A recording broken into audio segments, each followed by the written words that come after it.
Okay, ladies and gentlemen, it is now recording. So we're going to do sample spaces. For example, let's make a sample space for flipping a coin. Sample spaces are just a list of what could happen. So what could happen when I flip a coin? Heads or tails. Heads or tails, right? Now this one is nice and easy. You write curly brackets though to say, hey, this is going to be like a collection of things. Instead of writing heads and tails, I can just write H and T like that. So if I ask how many things are in my sample space, 2. you'd say 2. So I'll write this clearly. This is my sample space. These 2 things are elements. So another way to ask that, Plato might ask it, how many elements are in my sample space? That's how many things are in my sample space. Okay, so for example, you probably could do this for me. Let's roll a die. What would be in my sample space? 1 through 6. 1 through 6. Now, I have to write it out. I'd have to write 1, 2, 3, 4, 5, 6. So if I asked how many even elements are there? How many even elements are there? Yeah, 2, 4, 6. Okay, you happy with that? Sure. Thanks, Isaiah. Hey, I thought Oops. we were using names. Oops, I said a name. You're quiet, Allie. Okay, there are 2 ways to kind of visualize these things. So we're going to do grids, and then we're going to do trees.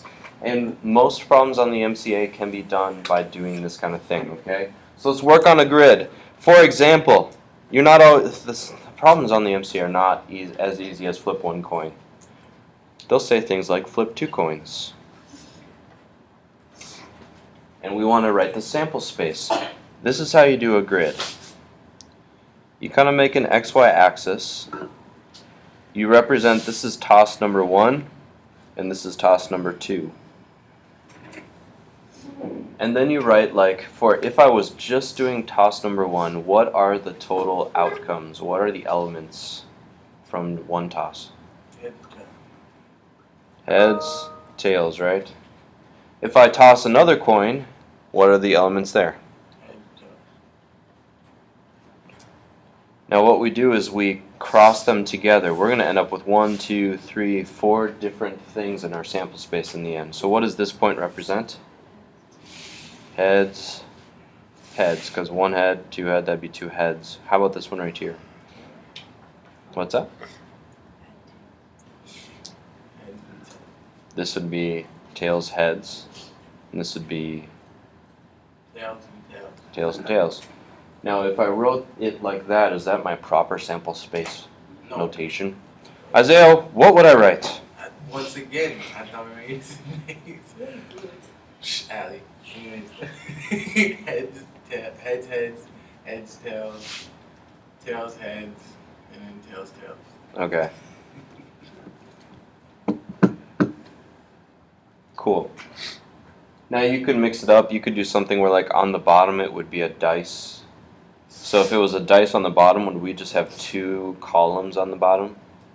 No. You'd write like 1, 2, 3, 4, 5, 6, That's and so then much work, though. how many things would you have if you had a dice down here and a coin here? You'd have 2 by 6, so that would be, there'd be 12 things you could write out. Yeah.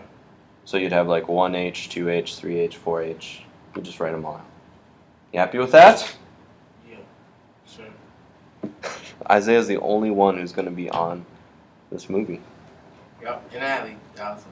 Okay. So tree. We're going to do the same one. We're going to flip 2 coins.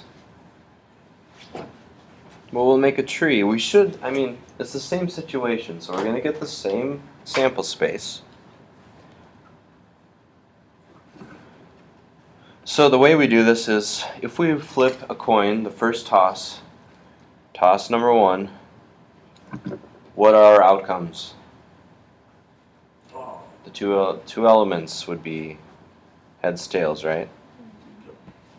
Okay, now if I tossed a coin and then I tossed it again after I got a head, what that would still be heads or tails. So you branch off into alternate realities here. One is a head, one is a head, tails. I have that on video now, on audio. That was my alley. Okay, so this branch right here, what is the outcome? Heads, heads. Okay, this guy would be, Heads, tails. thank you, Isaiah. This would be, Tails, heads. and this would be Tails, tails. tails, tails. Now, I would want to write it like this up here, but to save time, I'm not going to write it like that. Okay, so there are two things here. Do we have to do those in this one? Or are these just different ways to get the same thing? These are just different ways, because sometimes it gets confusing if you don't write it out like this. Like 2 coins, I wouldn't expect you to do this with 2 coins. But if I said, hey, flip a coin 4 times, it's easier to do like a tree for that than because there's a lot going on. Okay, so I'm... Wait, hold on. Yes. Does that represent 3 flips right there, or that just represent 2 tosses? That's 2 tosses. Ah, There- that's a lot of trees. There are 2 things you're going to do. In your notes, you're going to try this. You're going to toss 3 coins. Now guys, I'm going to tell you that when you have only 2 things going on, this is the best way to do it. If you roll 2 dice, this would be the best thing to do. But if you have like 3 or more things going on, you should do a tree. So I'm going to just tell you right now, do a tree here. And then after that, here's your assignment. You're going to do 498. Oh, please. I have to adjust this a little bit.